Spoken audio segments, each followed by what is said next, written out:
CTBK gives executives and owners of mid-market businesses unparalleled confidence and clarity so you can focus on strategic objectives and organizational success.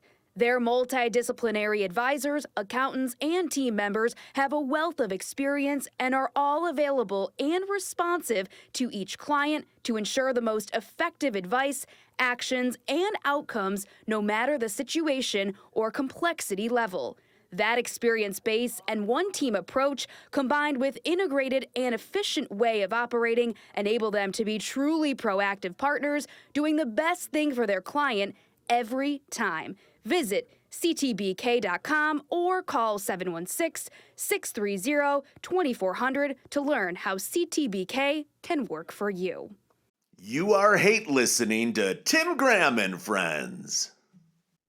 Welcome to Tim Graham and Friends, brought to you by CTBK, CPAs and Business Consultants. I'm Tim Graham of The Athletic, here with Jonah Bronstein of Bronstein Sports Plus. And we have a lot to talk about. UB women's basketball are in the NIT final. The Bills had a topping off ceremony today, which I thought was just going to be a casual fluff event, but it was pretty massive. I was out there earlier. We're going to talk about that. I was at the NFL owners meetings earlier this week down in Palm Beach, and rules changes. Brandon Beane and Sean McDermott spoke yet again, giving updates on the roster, draft thoughts, free agency, and the Sabres. The Sabres are playing well. They're 8-4 in their last 12 games. They are no longer in last place, Jonah.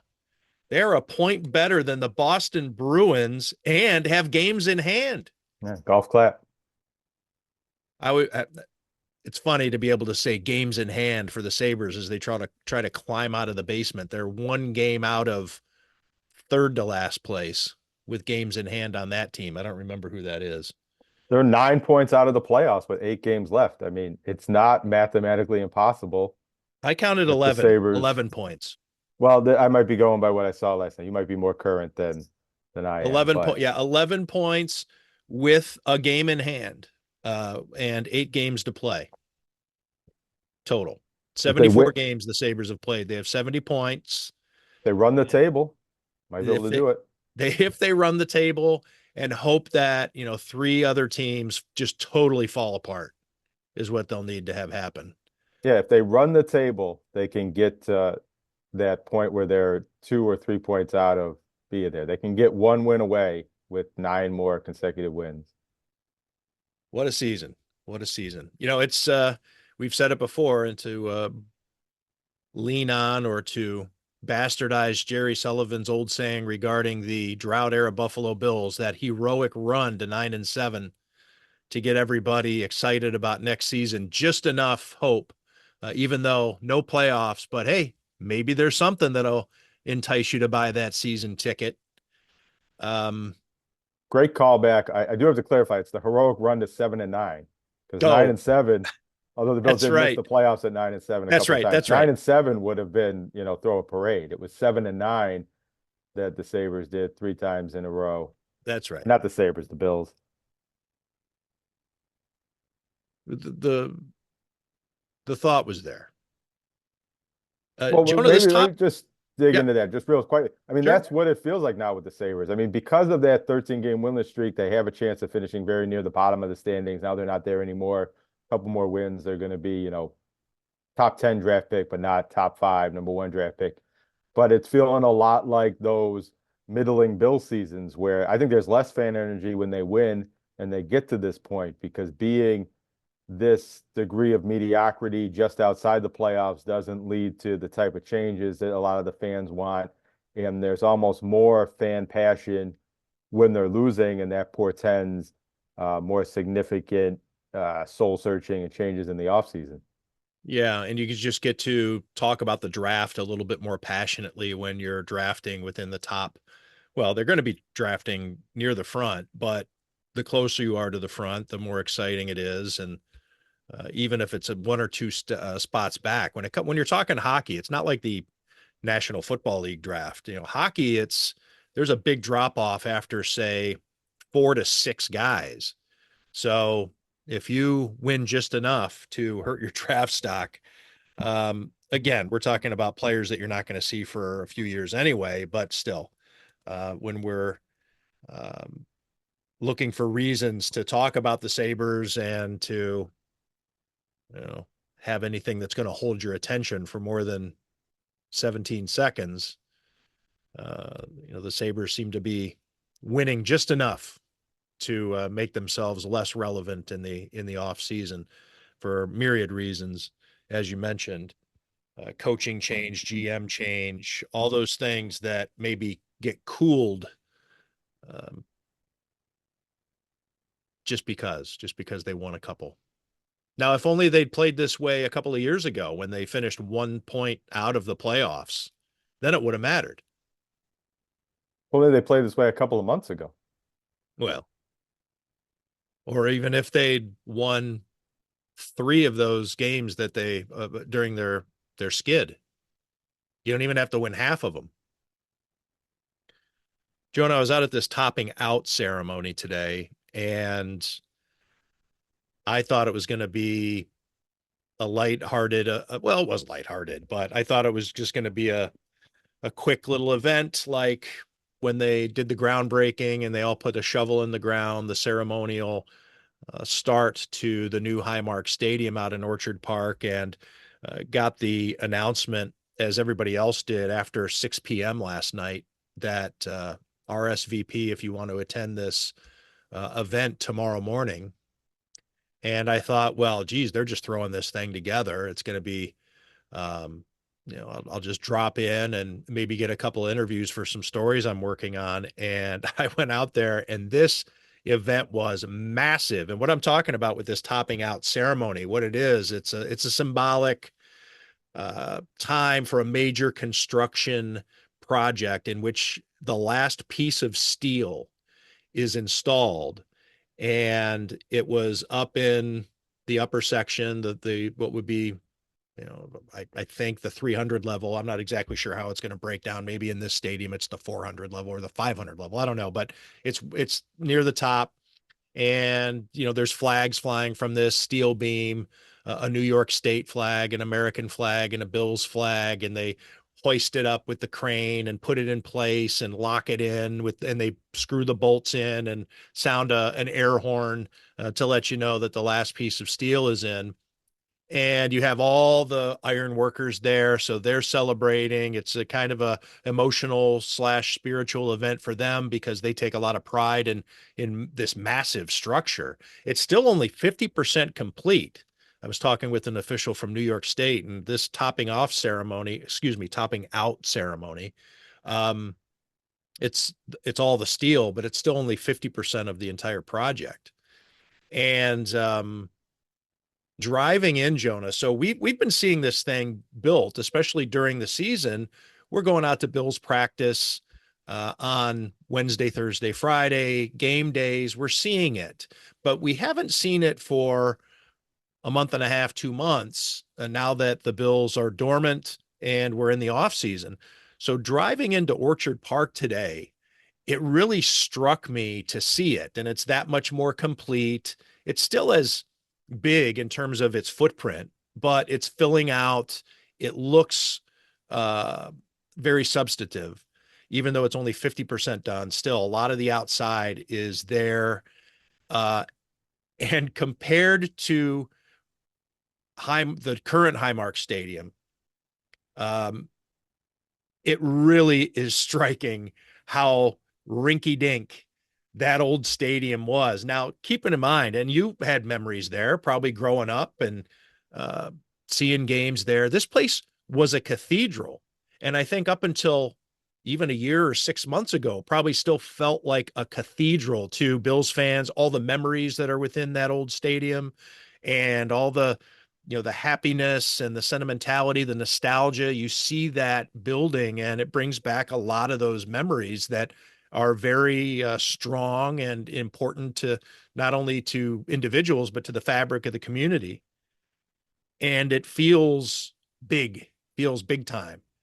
And now you see that stadium across the street and it it is funny to think of the old, I keep wanting to say Ralph Wilson Stadium because I want to differentiate because they're both going to be called Highmark Stadium, but Ralph Wilson Stadium looks like ECC or something you'd see at,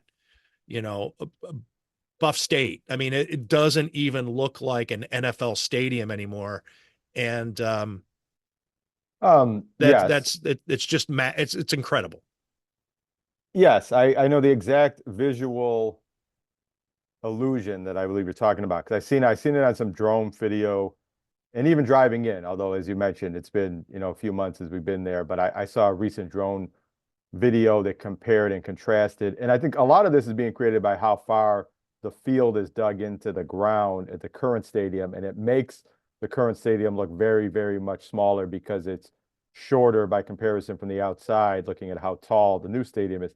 I mean, mind you, now the new stadium is bigger than the old stadium or the current stadium, but doesn't have as many seats. So it's not that much more massive. It's generally on the inner bowl, field and seat area about the same, I would imagine. The concourses are wider and it's a bigger structure, but some of this is just design and how much the field, I would imagine, because they dug a hole, that the field is somewhat underground in the current stadium, but it seems like it's not as Not far nearly as underground. much, not Yeah, nearly so as much.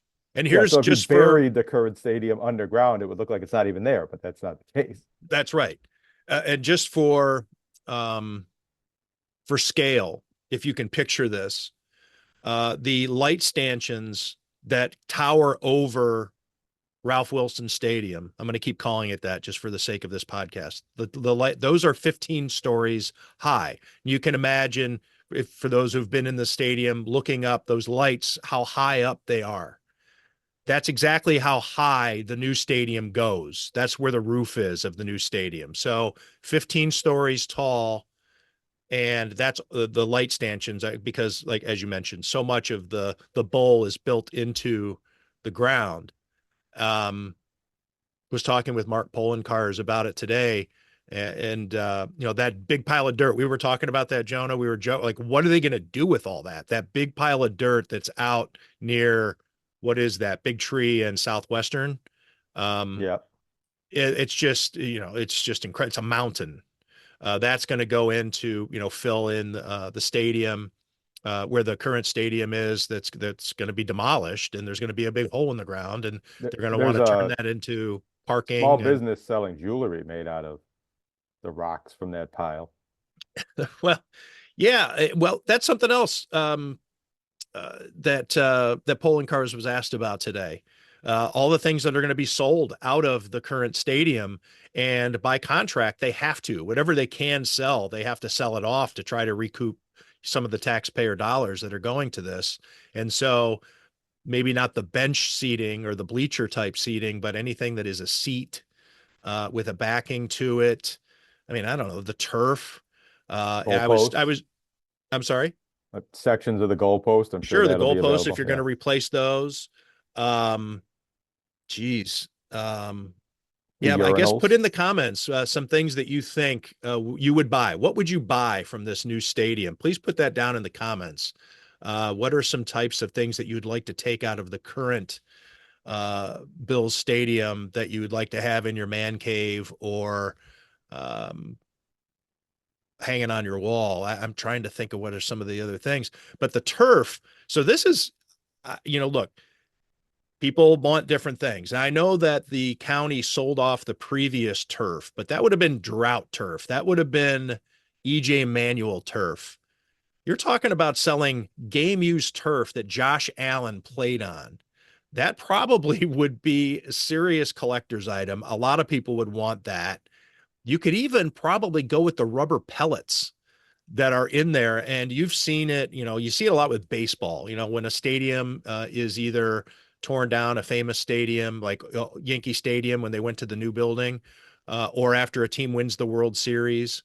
Oh, they did it last year with the Oakland A's. There were members of the grounds crew going around and giving dirt to the fans in the stands. They wanted some dirt from the infield. And Brandon Steiner, the sports memorabilia mogul, made a living, or, well, I don't want to say made a living, but he made money off of dirt vials. So you could probably do the Buffalo Bills defend our Yeah. rubber pellets. defend our dirt, defend our rubber, in a vial of Josh Allen game used rubber pellets that he may have hocked a loogie on. You don't know. He may have bled on it. I'm more curious in what might stay, which a lot of what I've heard in the reporting has said nothing, that it'll be demolished and it'll all be parking. But I think there should be some sort of protection of some part of the structure, even just a historical facade, and have that be some sort of tailgate village or acknowledgement of what stood there and how Bills fans use that space for such a long time, even if the parking lots cover a lot of where the current stadium is, but some sort of shell on the outside, the Bills, what do they call that? The Stampede Square or something like that, and where the Ralph Wilson statue is. I think some of that should be preserved. A lot of that is driveway into where the Bills are going to keep their corporate offices and practice facility and things like that. And just keep that there, because if it's, I mean, it reminds me of that Counting Crows song, or it might have been somebody else who wrote the original, but paid paradise and put up a parking lot. Is that Joni Mitchell? Yes. Yeah, Joni Mitchell. That seems like it would be if they knocked down, Rich Stadium, Ralph Wilson Stadium completely, and it's just a vast area of parking across the street from this, much larger but less historically, culturally revered stadium across the street. So there is a marker where the old Three Rivers Stadium was, and I walk past it from where I park and when I go to Pirates games, because I love PNC Park. And you walk past a marker where the Immaculate Reception happened.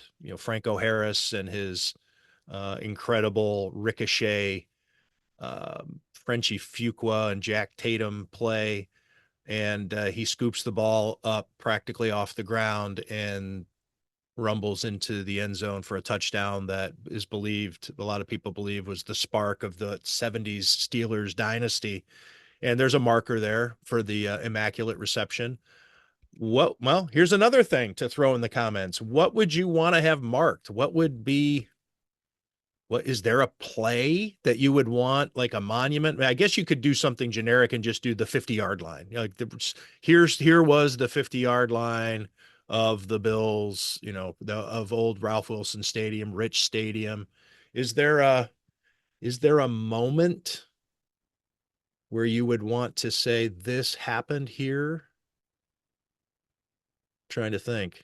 Anything from the Super Bowl era? Those are game, like the comeback game. That was more of a game than necessarily a moment, or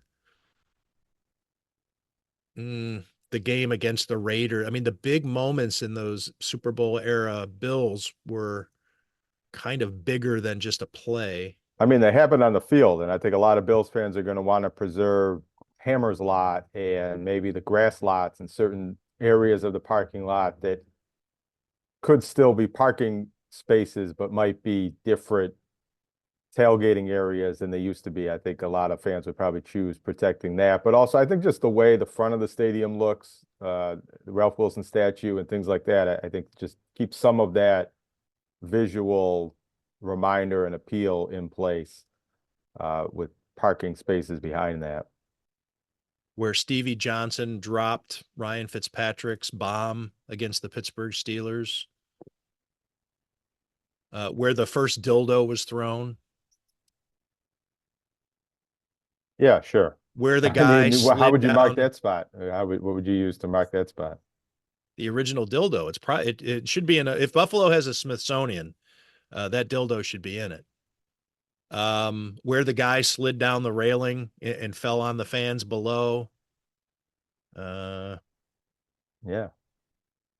Where O.J. Simpson's Bruno Mali footprints were photographed by Harry Skull. That's right. That would be one. Where the Mylar balloon got into the light posts and cut off the and blew out the transformer in the game against the Chargers. Roscoe Parrish's fumble in the 6-3 Browns game. All right. Well, put your nominations in the comments section below. And while we're at it, please subscribe to Tim Graham and Friends. Like it, give it the thumbs up, rate it, whatever it is your platform of choice will allow you to do. We appreciate it. We're grateful for all of the engagement that we get here on Tim Graham and Friends, brought to you by CTBK. We're going to talk about the Sabres in a little bit, but I want to dig into UB women's basketball. This is the NIT, and this is a banner tournament. It always has been in the past, and we can get into how big this is and whether this is still a big event. But UB women, they're in the championship game of the NIT, and they're hosting it at Alumni Arena. That's 5 p.m. Saturday. They've been getting great crowds, which is why the NIT keeps letting UB host the games as they keep winning. Started off with a win over UMass, then Southern Indiana, then Rutgers, and then Cleveland State. Head coach Becky Burke has these guys going, and they're looking at what, 30 win? How many wins do we have? 29, 30? 29, and the next one would be 30. Okay. That's got to be a program record, right? 29 is tied for the record, and 30 would be a record. Okay. Jonah, you've been going to these games. You've been following the team. What's your synopsis of this, of the program and the fact that in an area, in a region that hasn't had much basketball success beyond Division II Damon University, that these guys are still playing? Well, yeah, I mean, it's the longest I think any Big Four college basketball team has ever played into the season. They have games in April. Now, other teams, UB women being one of them, have maybe had more success. I mean, the last time they won 29 games, they went to the Sweet 16 in the NCAA tournament, and the UB women went to the NCAA tournament back-to-back years, and a couple years before that, and a couple years after that. So they had 4 different runs of the NCAA tournament, and 2 times when they had won games at the NCAA tournament. So they've been at a higher level before, but this is been a really fun postseason run. It's a new experience to see a local team playing this far into a postseason tournament and having 3 of their 4 games that they've played so far being at home, and now the championship game at home. You don't get that opportunity in the NCAA tournament. In the WBIT, or the men's NIT, which is a slightly different format, you do play games on campus earlier in the tournament, and then they played at Hinkle Fieldhouse for the final games. There's different sites where those tournaments will be played for the semifinals and the finals in the future. This Fab Four event and now the WNIT championship game will be played on Buffalo's home floor at Alumni Arena. 3,088 fans is how many they announced for the semifinal game. That's a top 10 crowd in program history for a women's basketball game. Some of the bigger crowds that they've had were Kids Day games where they bus in local students. As far as tickets sold, it's one of the biggest crowds they've had. They had 4,000 for a season opening game against North Carolina, coming off a Final Four season in 2000. They played Stanford with Tara Vanderveer as coach a few years back, and that was about 3,500. And with this championship game, I mean, I think they have the potential to have crowds of that size, possibly even set their postseason record, and then or building record, attendance record, and then have a possible opportunity to cut down the nets and end the season with a win, the 30th win in program history, a record for that on their home floor. That would be a pretty magical basketball moment that wouldn't happen in the NCAA tournament or the WBIT. This is a team that plays in the conference that doesn't have conference tournament games on campus, so it can't happen in the way it happened for Damon with their men and women. So it's a pretty unique confluence of events to have this now happening in Amherst, New York on Saturday evening. UB is going to play Troy. Jonah, I know that you do your scouting when it comes to covering these games. What do you know about Troy? Is there anything you could? Well, I watched UB and Troy play a full 40-minute basketball game in the season opener for both teams at UB. It was 80-78. UB led most all of the game, but it was very tight. It seemed like Buffalo was going to pull away, and then Troy would pull back in and tie the game up, and it was, really came down to free throws at the end. I remember watching that game and trying to get a read on UB early in the season. I thought, that's going to be pretty good. Well, maybe should have won this game by a few more points. And Becky Burke reminded me Troy was an NCAA tournament team a year ago, Sun Belt Conference, comparable to the MAC in women's basketball in some ways. And here they are at the end playing that very same team. Both teams are better. UB has had 8 fourth-quarter comebacks this season, games where they trailed going into the fourth quarter. Some of those have been 10, 14-point deficits at that point. Some of them have been larger deficits in the third quarter that they were coming back from when the fourth quarter started. 3 of those have been in the past 3 home playoff games. So all these games being fun atmospheres because of how many people were there, and the UB team winning have been close games where they've come back in the fourth quarter to win. One of the games was overtime where it took them to win against UMass. And there was similar like that against Troy, even though UB had the lead and they ended up winning the game. They didn't have to come back, but it was very tight, competitive basketball in the fourth quarter, high scoring game. And I think you'll see more of that when these two teams meet again on Saturday. The game's also on CBS Sports Network if you're not going to be able to make it there, or maybe you're going to the Sabres game because they play a home game tomorrow too. That 5 o'clock game is on national television, CBS Sportsnet.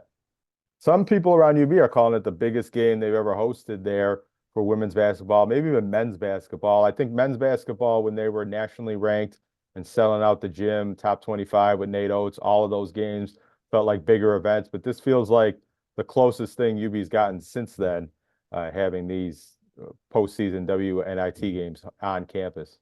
And UB hosted North Carolina in Reggie Witherspoon's first game, if I'm not mistaken, right? I mean, UB wasn't supposed to win that game, and this is a competitive.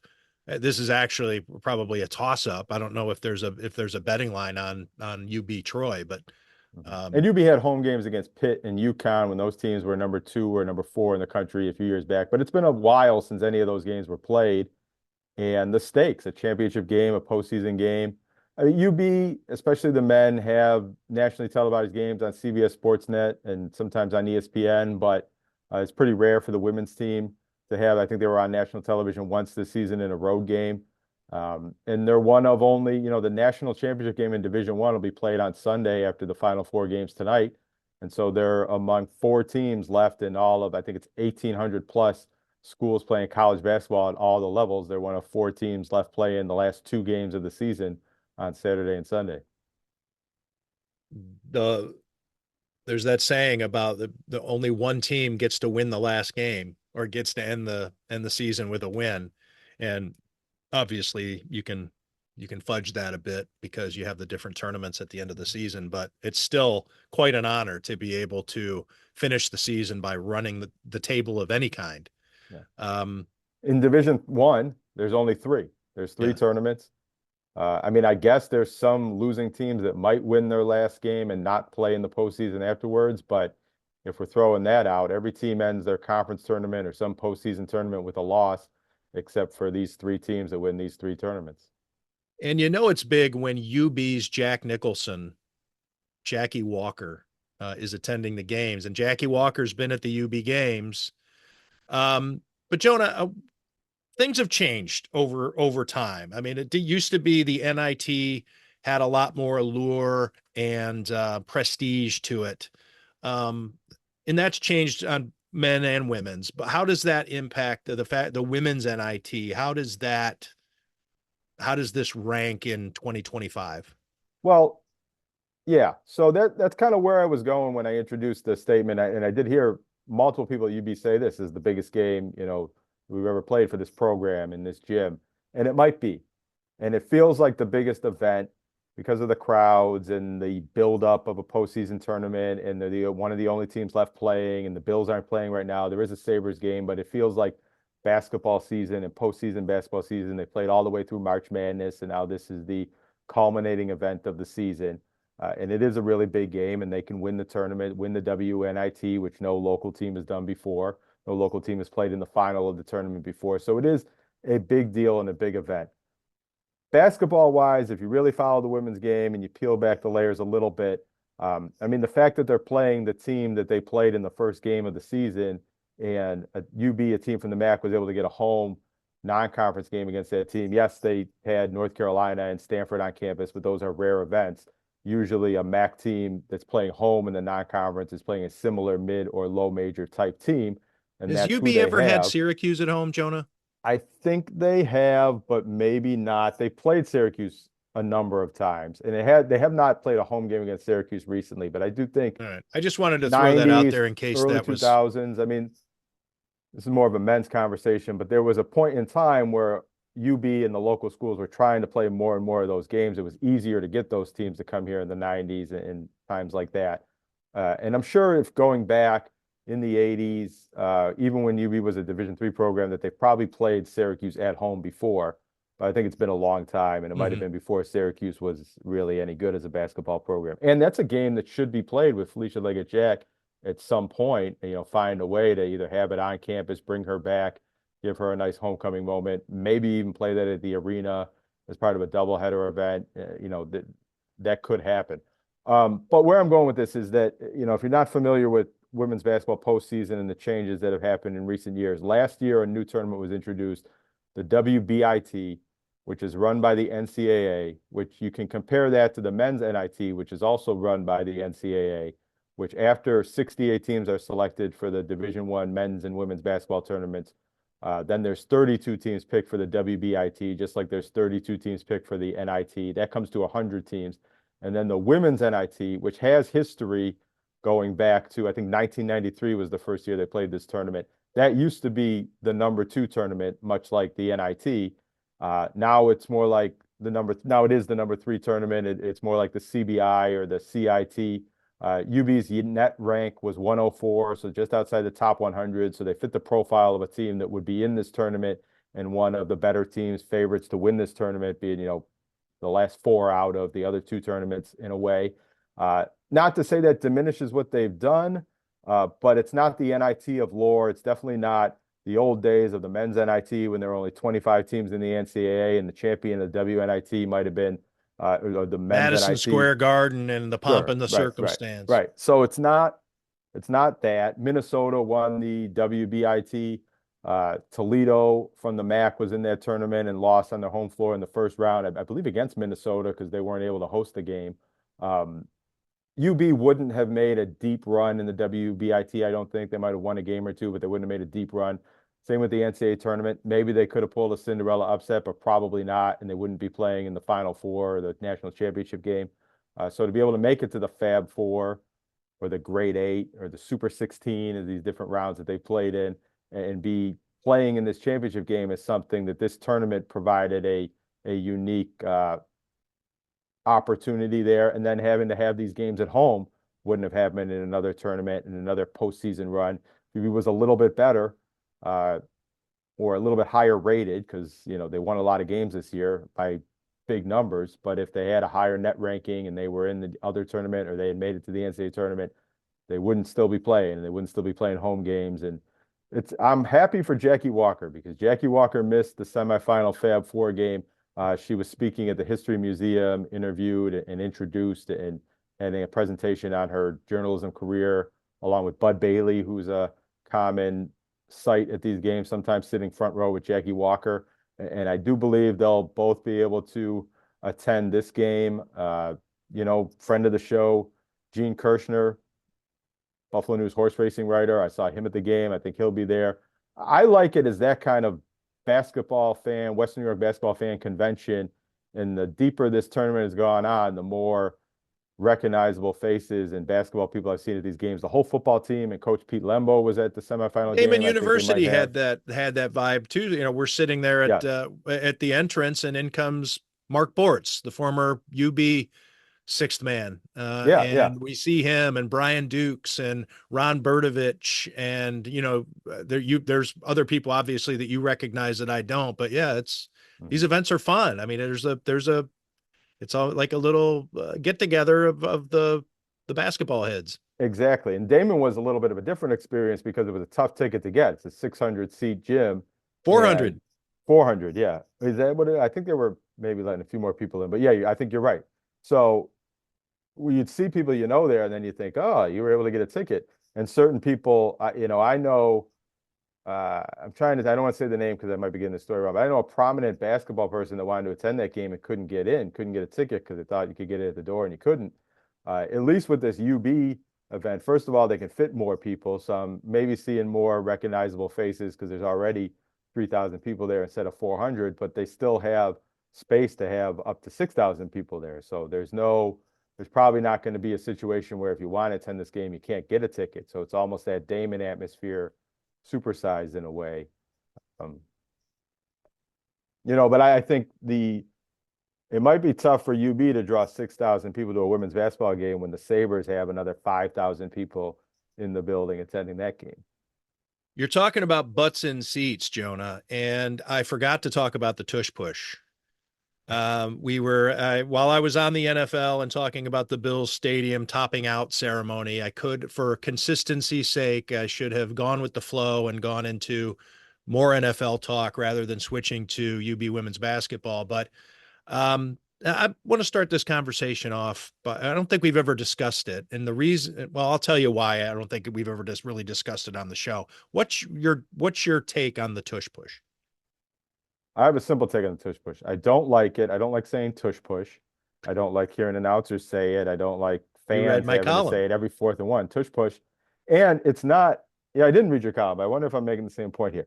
I don't think it's good for the viewing experience of the game and good for the fan. You almost know it's going to be converted every single time. It's not really a fun play to watch. It's not a competitive play to watch. And I understand the safety arguments. I understand the competition arguments, but I think those should be secondary to, does this enhance the product on television and for the spectators of the game? And do fans enjoy this play? Because if they did, then it would find a way to keep it in. But I don't think this is something that fans are going to miss if it's a, outlawed practice. No, I don't think so either. I think anybody who really wants to keep the tush push, it's on principle of um, because a team is good at it. And this was something that Sean McVay said, and he's on the competition committee, the Los Angeles Rams coach, is that you don't want to be a hater by just because the Eagles do it so well. The Bills also do it well, and Sean McDermott wants to eliminate it. And we'll talk about that. But there's the belief that, keeping it because, hey, I tip of the cap to the Philadelphia Eagles, you figured it out. Good for you. Like the torpedo bats almost in Major League Baseball right now. Hey, good for you. You took a look at the rule, you figured something out, and it's within the rules. You should get the benefit of that. But, and this was my lead to the Tush Push column from Palm Beach, Florida, where I was down there at the NFL owners meetings. Everything about the tush push is dumb. The phrase sounds dumb. The play looks dumb. The heated discussion around it feels dumb. I think it's, you're right. I don't like saying, no, in no other bit of vernacular do you want to say the word tush unless, I mean, unless you're talking about, I don't know what, maybe it was a term back in the 70s, get your tush out on the dance floor at the disco, or something you'd say to a little kid about, hey, get your little tush over here. The tush push, the tush push. Every time it's said, it's like, first off, I like the brotherly shove. It's a nod to Philadelphia, the city of brotherly love, the brotherly shove. There's just something more football about it. Brotherly, even, these guys going, these teammates, the brotherly shove. It's perfect. I'd have no idea why that didn't stick. And then everybody just wants to say tush push. It's just, I don't like it. It makes me cringe to hear it. I don't like the way it looks, like you said, Jonah.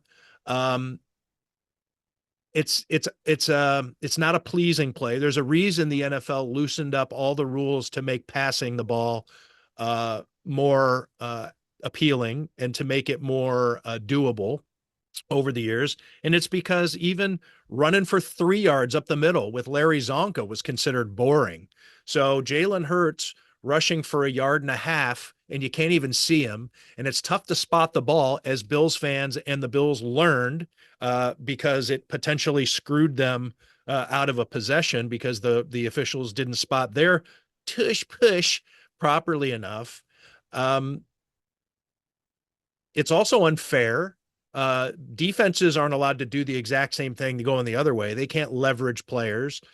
You can't do it on things like field goals and whatever. You're not supposed to be able to pull a player and help a runner in general. There's kind of rules on the books already that just aren't specified, but they're kind of there in spirit. And so I think it's eventually going to be eliminated. And I know that the discussion to ban the tush push was the brotherly shove. I'm sorry, I'll take my own advice. To ban the brotherly shove was tabled for another couple of months. But I think that, Roger Goodell doesn't want it. There's enough momentum from owners who don't want it. The competition committee doesn't want it. The doctors don't want it. And again, that's a little spurious. There is no medical data that says that injuries are more likely or catastrophic injuries are more likely. There's nothing because of the sample size of it. There is a fear among those in the NFL, and Sean McDermott included, that a catastrophic injury awaits and that they would rather end it before they have to have a situation where, and let's frankly, I mean, I know that it shouldn't make a difference, but there is a difference in terms of optics and in terms of how much it will hit home if it's an interior lineman versus a quarterback. And you're talking about the quarterback here who is burrowing his head, in the case of Jalen Hurts, what critics say in a rigid way, which is the same definition of an illegal hit, like when you lower your head, crown of your helmet, keep a straight back. Those are the hits that the NFL has been trying to eliminate from the game. That's kind of what Jalen Hurts does on this play, and then gets shoved from behind by multiple players. It seems as though there's a high likelihood, or I should say that there's a higher likelihood of a serious injury. Now, a lot of people think that the Bills are being hypocritical because they run the tush push. Why should they run the brotherly shove? Why should Sean McDermott want to eliminate it? He says Josh Allen doesn't do it the same way Jalen Hurts does. Yes, they both go off left center, in between the left guard and the center, but Josh Allen stays upright more, uses and isn't shoved from behind. Like the Bills say, they use one player back there. And it seems as though Sean McDermott is reflecting on this. He says he has data that shows that it doesn't matter whether you run a normal quarterback sneak or the brotherly shove, that it makes a difference. I'll also like to point out, since I'm on a roll, probably the greatest quarterback sneaker in NFL history is Tom Brady.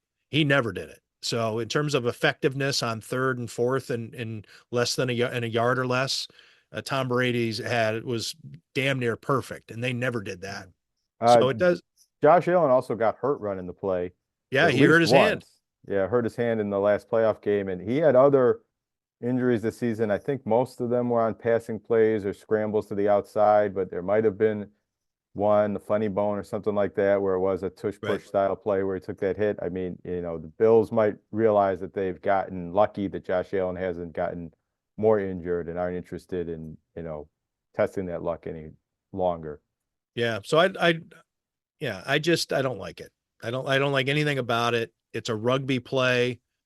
I'll tell you this. Like it? Like I want to hear the argument that isn't just, the competitive, it's not fair to the Eagles and the teams that do it well if we outlaw this, but like, what is the argument? I think that's what it is.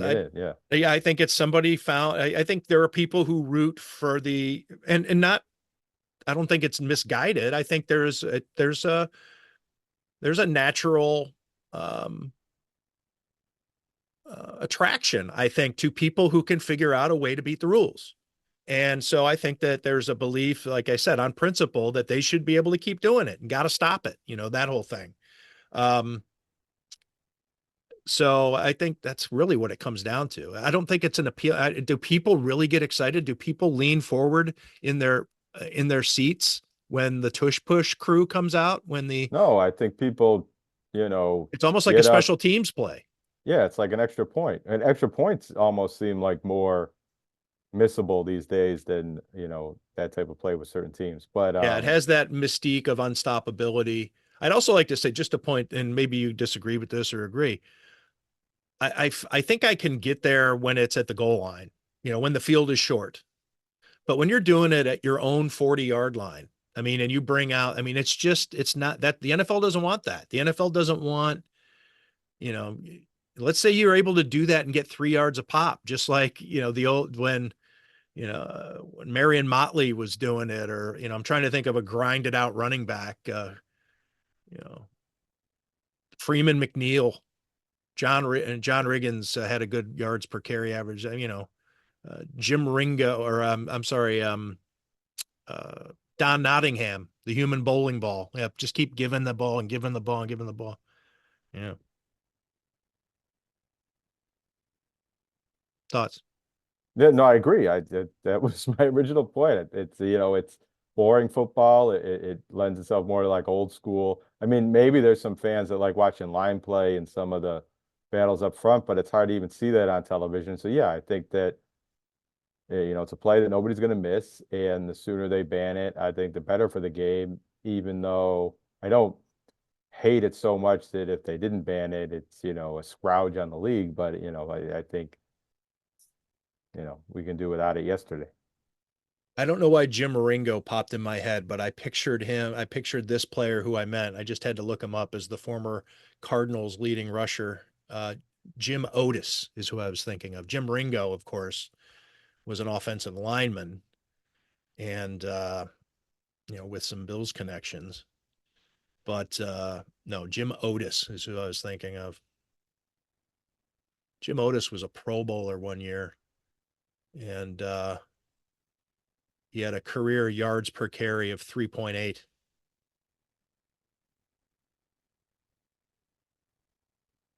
Yeah. Oh, well. Buffalo Sabres. As I said before, 8-4 in their past 12 games, 11 points out of the second wild card spot, but no longer in last. I don't know what's left to say. We kind of talked about it as we did our broad strokes there, didn't we, Jonah, about, that this is maybe saves Kevin Adams' job, even if it was in jeopardy, who knows? Maybe he's been coming back all along, but you're out there more than I am. Yeah, a lot of these games are come on the road, but that's where they've struggled throughout the year, winning 2 out of 3 on the road. One of their best road trips of the season, beating some good teams. It does sort of seem like the Lindy effect is taking hold. I think that's been an ebb and flow throughout the season. It looked like that early on. There are times when they're losing and it doesn't look like that, but over the last month or two of the season, they seem to be playing the style of hockey that he wants. The player that they traded for, Josh Norris, is out of the lineup, and they don't have Dylan Cousins anymore. They're doing this with a little less firepower on the forward lines. But Rasmus Dahlin's healthy, wasn't totally healthy in the first half of the year. Tage Thompson's healthy and scoring goals and approaching 40 goals on the season. Noah Ostlund just got called up. He's going to make his NHL debut for the Sabres. I think there's ways to look at the way the Sabres are playing and being hopeful that this can carry over into next season and they could be a more competitive team and make that push to the playoff. But that's the foolish hopefulness that the Sabres organization and Sabres fans have had for the last few seasons. And, as we talked about at the top of this podcast, maybe it's better, or fans would prefer if they didn't have that much optimism and run it back hope. A lot of these wins have come with James Reimer in goal, which is kind of good that the Sabres have reliable backup goaltending right now. That's something that they've missed in recent seasons and they're going to need when they are a competitive team. But there's questions about Ukko-Pekka Luukkonen. Well, let me stop you there. Reimer's playing that much. Right. You just talked about Reimer as an effective backup goalie, but if the Sabres were starting the season from scratch tomorrow, who would get the most work? Would it be Ukko-Pekka Luukkonen, or would James Reimer be the starter? Devin Levi's playing great in Rochester, and eventually he's probably got to be on the NHL roster for the whole season. So I'm not even sure James Reimer is going to be a goaltender on the team next year, or they might have again painted themselves into a 3-goalie situation going into next season. So it's another one where it's like, might be better if James Reimer wasn't playing well and they could just play Devin Levi for the end of the season, or, get Ukko-Pekka Luukkonen. Is not having a bad season, but he's been inconsistent and lately hasn't been great. And it does seem like he's got to be better. Trusts James Reimer. He needs to be better. He's proving that he's not worthy of the job. He's not of being the guy. Maybe. He's right? still, I think, the starter next season, but he's raising doubts about whether he is the number one, or if eventually Devin Levi or another goaltender would take over for him, or if he's, early in his career, he seemed like he got in his own head, and maybe that could happen again and he could become a lesser goaltender. We've seen how good he can be, and the Sabres signed him to a $5 million contract. I do think he's going to be on the team and get opportunities to be the number one goalie next season and probably into the season after that. But now there's some doubt about how well he'll perform in that role and whether he's really the answer. It'd be interesting. I think you saw this when they gave him the contract last year, that it might be a situation where he's the number one goalie that eventually gets replaced by Devin Levi and is a high-paid backup and perhaps traded at that point. And it maybe is trending towards that faster than some people forecasted. We'll see. The Sabres, especially with as young as they are, they can't get by on mediocre goaltending. They need very good to great goaltending to smooth over all those blemishes, all of those the erratic play that you get from young players. Some nights they play great. Sometimes you can't count on them. There's all kinds of idiosyncrasies when it comes to youth. And they need somebody to make it, raise all boats, and that the goal from the goaltending spot. And I think that UPL just, mediocre. Being an average NHL goalie is not good enough for the Buffalo Sabres. I think some teams average is probably okay, just to keep you competitive, and you're going to win your games because you have the firepower, the veteran leadership, the ability of your defensive core to lock it down on nights when you need it, and the ability to open up when you need it. But the Sabres don't have that spigot where they can just control their forward group, their defense group, and they need the goalie. They really need that guy to be I don't want to say superlative. I don't think he's got to be elite. I don't think he's got to be the best goaltender in the league, but the Sabres need very good goaltending, like a guy who could at least get some sort of, consideration, get some third or fourth place votes for the Vezina. I don't care. It's got to be just somebody who's, can be recognized as a good goalie in this league, as opposed to just, getting by. And UPL is just kind of proving himself to be just mediocre. And that's what we've learned. His development is just kind of proving that this is it.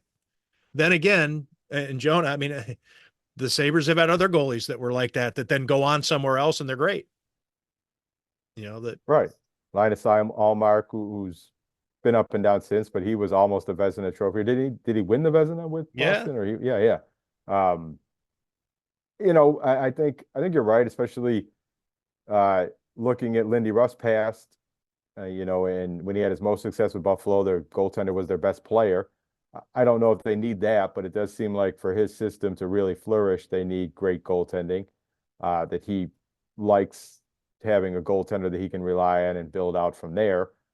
But at the same time, the Sabres are winning games. They're late in the season and less meaningful, but the Sabres are winning games with James Reimer, who probably is an average NHL goaltender.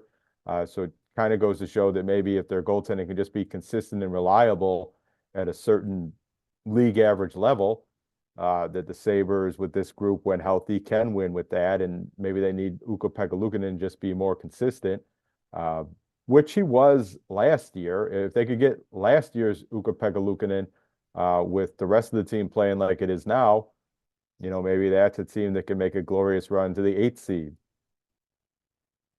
which is all they need. Just make the playoffs one time. That's all we're asking. Robin Leonard and Linus Allmark were on the same team. That's a pretty good 1-2 duo. Guy, I just want to see where he was second runner-up for the Vezina his first year away Grant from the Fuhr Sabres. and Dominic Hasek were on the same team. I'm sorry? Grant Fuhr and Dominic Hasek were on the same team. That's right. Dominic Hasek, although no, I don't think he was out of Michigan State yet. I was going to say Dominic Hasek, Marty Baron, and Ryan Miller are all on the same team, but I don't think that's true. And I'm saying, I guess, organization. Ryan Miller belonged to the Sabres, but he was still at Michigan State. I mean, the Sabres had Tre'Davious White playing goalie at one point, if you want to talk all-pro players. That's right. Maybe they can get him back. Right, yeah. He's not playing cornerback very well. Maybe he can do that. Joan, anything else to like empty out the notebook? Yeah, I don't know. I mean, the Bandits are coming up. Just talking goaltenders. The Bandits have the league's best goaltender, the league's all-time great goaltender, Matt Vince, former Canisius defenseman, didn't even play goal in college lacrosse. And they have 2 more regular season games next week being the last, 3 more regular season games next week being the last home game of the season, fan appreciation night. Still first place, still trying to clinch home field advantage in the playoffs. Games on CW23 if you like to watch those games on television. That's also going to be going on tomorrow night at the same time as the Sabres game, right after the UB women game. What about the semi-pro basketball? Oh, that's going on right now. I got to check for a score update down in St. Louis. The ABA semifinals with the Buffalo Extreme have lost only one game all season long. Playing down there right now in a semifinal game, and if they win today, we'll advance to the ABA championship game in the ABA finals on Sunday. I don't believe those games are on television. You can find streaming links probably on aba.com, Buffalo Extreme social media channels if you're interested in that. April Madness. Yes. I can't think of anything else that I'd like to say. Missed you at the Buffalo Bison's opening day. Hit the 50-degree guarantee. Yeah, well, you know my feelings on minor league baseball, but yeah, it's baseball season. It's something to do. All right. I think we should wrap it up. We could talk about we're going to win that Cup 50th anniversary, but I wrote a story about it at The Athletic. If you're interested in that and how it inspired Terry Pagula to become a Sabres fan, which begat his purchase of the Sabres, which begat Harbor Center, which begat owning the Bill. No. Well, let me take it a step back, 2 steps back, which begat owning the Buffalo Bandits and the Rochester Americans and the Rochester Nighthawks, which begat Harbor Center, which begat a lot. The Buffalo Bills purchase, which begat a $2.2 billion stadium that had its topping out ceremony today. A sports empire. We could talk about that maybe we're going to next win week. that cup in Stan Roberts. Yeah. There's still a bit more Sabres season, still more runway on that. I'll talk some Sabres stuff before it's the off season and different conversations there and stuff like that. WrestleMania is coming up. We can talk about that. The draft. It's hard to talk. Well, it's not because, WGR has been it does it every day. And Joe Biscaglia writes about it several times a week. And I see people tweeting and writing about it left and right. The draft, but it's hard to talk about the 30th overall pick. I think we've legislated that on this podcast before, that we will talk about the draft on a single episode right before the draft, but we aren't going to do daily, monthly. This podcast is a regular part of people's podcast diets, and we don't want to flood them with draft content too early in the draft season. That's right. It has been legislated. Yeah. It will take an act of TGAF to get us to overturn that legislation. We will talk colonoscopy prep more often than we talk NFL true. Draft preview. That's right. Speaking of all right, Tush Jonah, toys. thanks for this. Thanks to everybody out there for listening and for watching Tim Graham and Friends, brought to you by CTBK. Please don't forget to subscribe, to like, to follow, to rate, all those things, whatever it is that you do on your Spotify, on your iTunes, on your Amazon, on your YouTube. The financial needs of a business go beyond tax and attest services. That's why CTBK goes beyond accounting services and offers outsourced solutions through their affiliation with CFO Solutions Plus.